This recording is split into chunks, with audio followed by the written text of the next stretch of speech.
Thank you.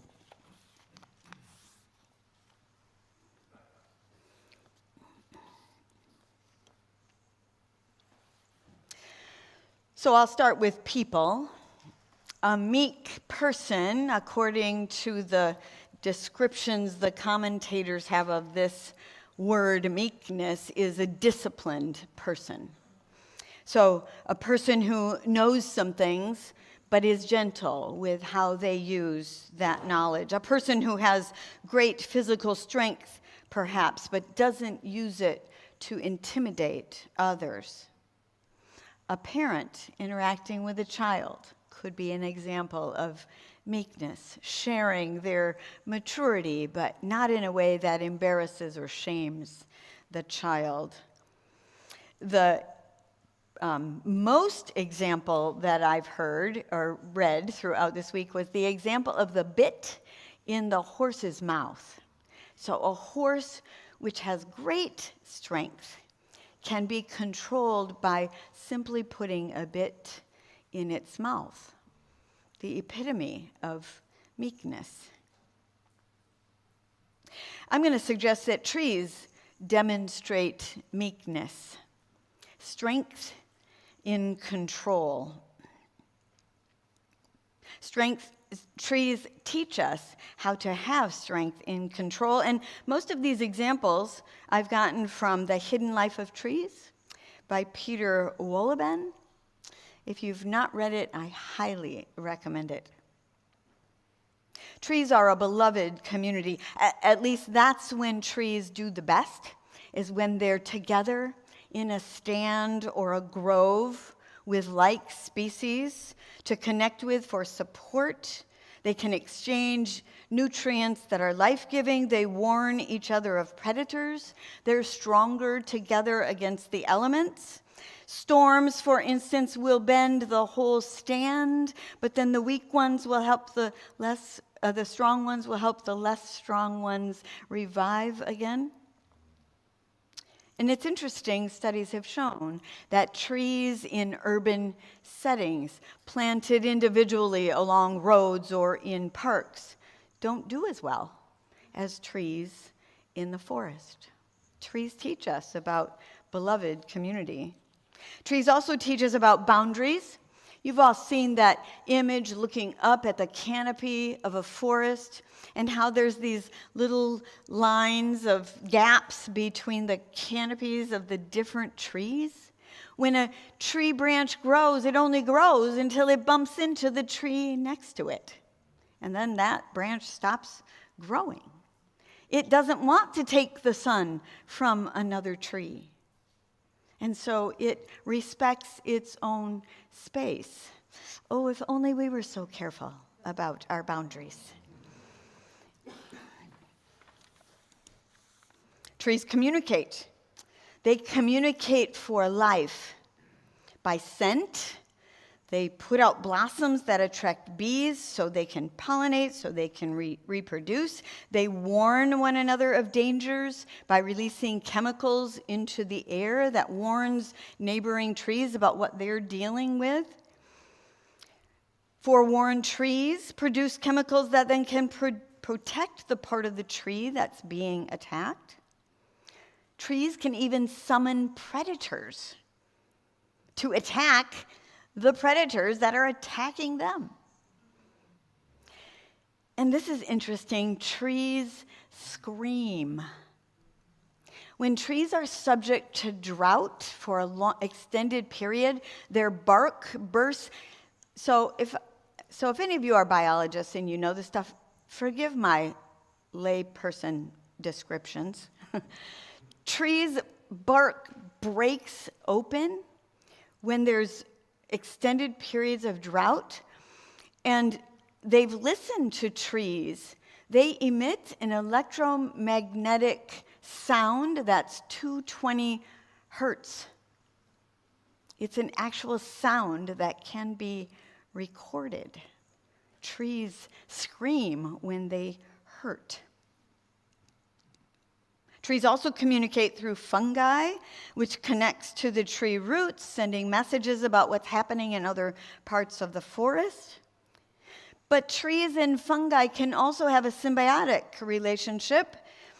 The fungi extend the reach of the tree's roots for water and nutrients, but in exchange, the trees have to give up about a third of their production of sugars and nutrients so those particular fungi can stay alive. Trees protect us, the weaker species, filtering heavy metals, creating medicines, keeping us alive by being the lungs of the planet, turning carbon dioxide into oxygen. Roots are invisible but necessary. A root can regrow a tree, but a tree cut off from a root cannot stay alive. It begs the question, what strength needs to remain invisible in the human? Maybe we're the meekest when we're more discreet. Trees can learn. They have a brain in their root system. During drought, trees can remember the conditions and then plan ahead for storing up more water and or changing the timing of leaves dropping or other strategies. They are strategic, in particular about reproduction, whether or not to send off their seeds any particular year. They plan a year in advance, and it depends on how many other creatures there are in the area. They don't want to shed their seeds if the creatures nearby are just going to gobble them up before the winter. They don't want seedlings to come up when there are a lot of creatures who will appreciate those little seedlings. And so they wait, sometimes until populations have died off a little bit before they'll drop their seeds to produce seedlings. In winter, they take a break. In summer and fall, they fatten up. Fall colors for trees are intentionally more vibrant. The most vibrant they can be, that demonstrates to other creatures that they're strong trees. A 3% growth per year, I'm not talking about our economy, but it's ideal with trees. Is it possible that there's a correlation there?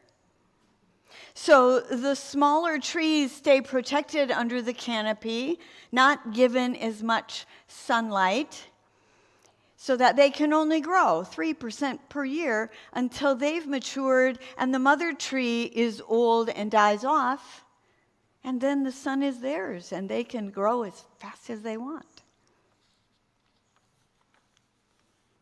Trees are most stable when they pay attention to all the parts of the tree: intake, output, the timing of getting ready for winter, of sending out seeds, of dropping leaves, of collecting water, and in particular of bark, and how it grows along the tree, that it grows evenly, because at a weak spot is where a tree could easily break in a storm. Do we as humans take care of all our parts? The heart, mind, strength, and soul. Protection against the difficult times. Trees age gracefully. The bark protects and sheds like human skin. The cracks in the bark are like wrinkles in the skin. Deeper ones mean the tree is reluctant to let go. Isn't that interesting? Also, trees stop growing taller at a certain time and intentionally grow wider. one of the things that might happen with aging. They don't seek to hide it, though. They are a center for creating communities. When there's damage, even from a woodpecker, the fungi get in, soften the wood, create a small hole for nesting. When the hole gets too big for that particular bird, they leave, and then a bigger bird moves in, like an owl. And when it's too big for the owls, then the ants will farm their aphids there. The beetles and bats may make their homes there. Dead trees also serve as homes for other creatures while they're decaying. It's called cadaver rejuvenation. The trees being reborn in the growth of other creatures. Conifers are older than deciduous trees. They've evolved an antifreeze that they put in their needles so they don't have to shed them every year like deciduous trees do. They've evolved to drop their leaves, and with the dropping of leaves, they shed excrement and waste. Who knew those pretty leaves I was taking home to put in the vase? Trees can count. They count warm days, the number of hours of light, the temperatures. They have a memory about when are the ideal times to begin preparing for winter and when to wake up in the spring. They remember their history. We might be better off if we remembered ours, in particular as a nation. Thank you for the giggle. Every new generation of trees has an opportunity to genetically mutate for the better. They have to change to survive over time. If the older trees didn't let go of their ways to let the younger trees grow into living their best ways, the species would go extinct. I'll just let you ruminate on that for a minute. Change. We're talking about change here. No giggles? Trees adapt in place. There are no geographic cures for trees. Each tree is as unique as each tree is as unique as each human individual. Isn't that fascinating? The air is cleaner under trees in the forest. Forest bathing is actually healthy, filling the lungs with chemicals that help with healing. There are antibiotics in the air in forests. They lower blood pressure, increase lung capacity, and the elasticity of the arteries. Trees take care of others. Part of the Switzerland Constitution reads, "Account is to be taken of the dignity of creation when handling animals, plants, and other organisms." Account is to be taken of the dignity of creation when handling animals, plants, and other organisms. That's in the Swiss Constitution.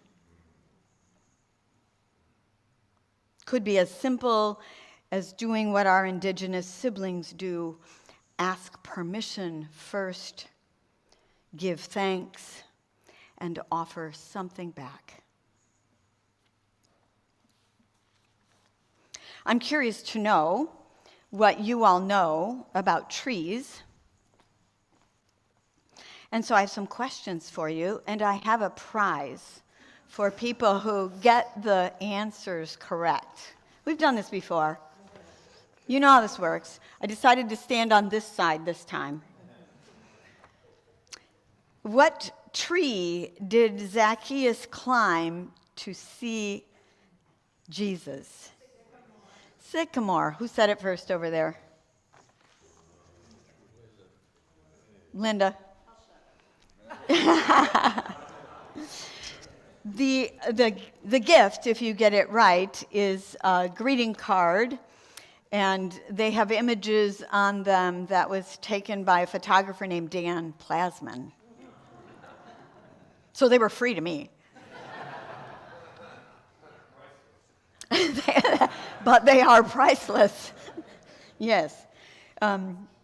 What trees did the people wave when Jesus entered Jerusalem on Holy Week?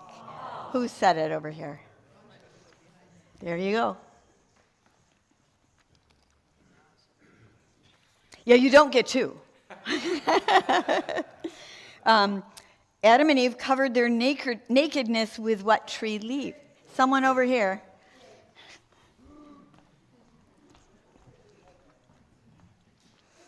All right. Tree state of Michigan. Yeah. Who was that? All right. National tree. U.S. national tree.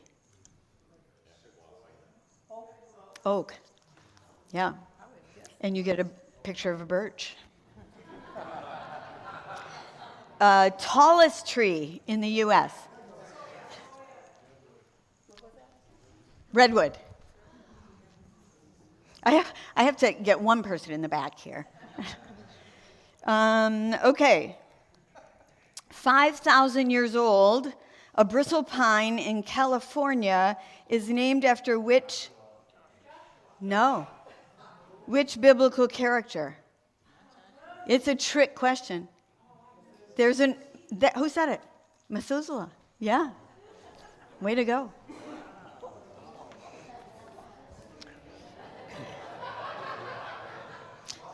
There's a joke back there. Methuselah was the correct name. There is a Joshua tree, right? But this is a different one. What's unique about an exfoliating birch tree?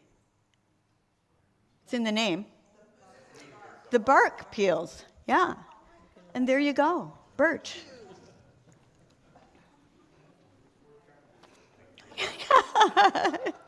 Yeah, it's a bribe every week. No. Just kidding. Okay, forests cover how much of the Earth's land area, and I'll give you multiple choice, unless somebody knows, how much of the Earth's land is covered by forests? 3, 20. Okay, here are your options. 1/3, 1/2, or 2/3? 1/3. Who said it? Oh, someone else who said it.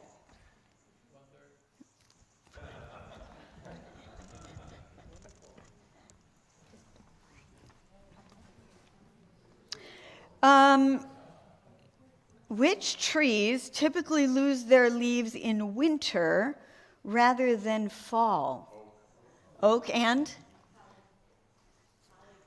No?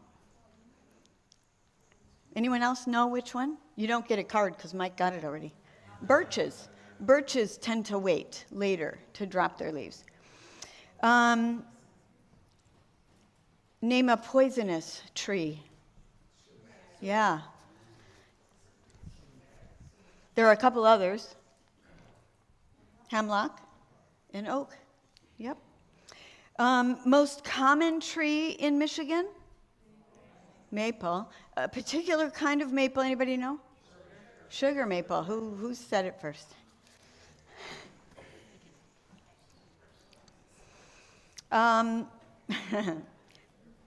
Dan made some of these questions. Best trip for cutting down a tree? The best tip for cutting down a tree? Plan an escape route.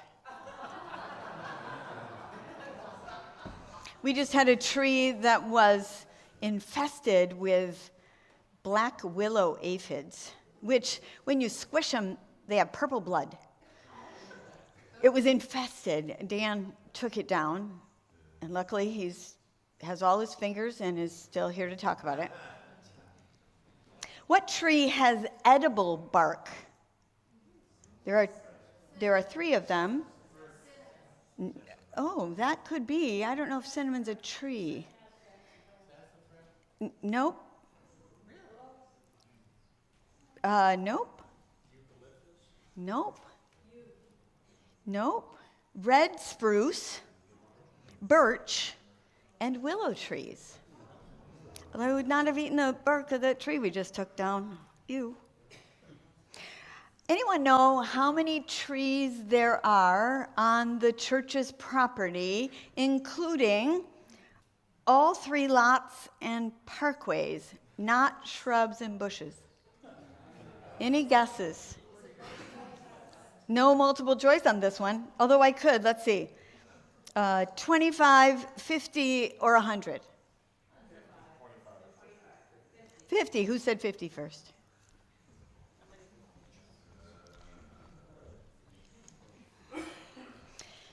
All right.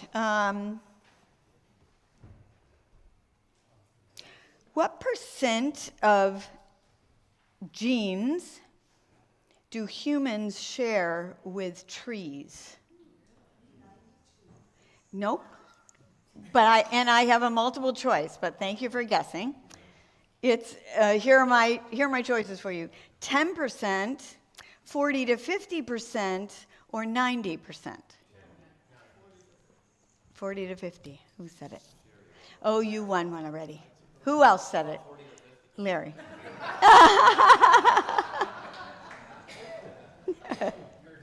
I gave it away already. All right. One last one. How many pounds of carbon does the average mature tree take out of the air per year? This is a tough one. I'll give you a multiple choice unless someone has an idea. How many pounds of carbon does the average mature tree take out of the air per year? 40. That's close. Yeah. It's 48 on average. Yeah. Very good. Yeah. They're in your there are a few there for sale afterwards if you'd like. In your program, there's a flyer, an insert that the Creation Justice Committee created. Ideas for you when you think about how do we, what impact can we have on trees? And 2 things I would mention. This Thursday, there's a walk in the woods. It's on the bottom of the first column there. A walk in the woods at the airport property. I don't see a time there. Betsy? 12:30. Hopefully it'll be a beautiful day. 12:30 Thursday, this Thursday, October 24. And then the movie about trees that's being shown is on November 7 at 6:30 p.m. at the Saugatuck Brewing Company. It's called Call of the Forest. And I've seen it. It's very interesting and could elicit some fun conversation. The times are there, the announcement on the bottom of the second column. Do you have a favorite tree? Do you have a favorite place where you go to walk in the woods? I invite you to take a breath and remember that tree, remember that recent walk, or make a plan to connect again with the trees during this week.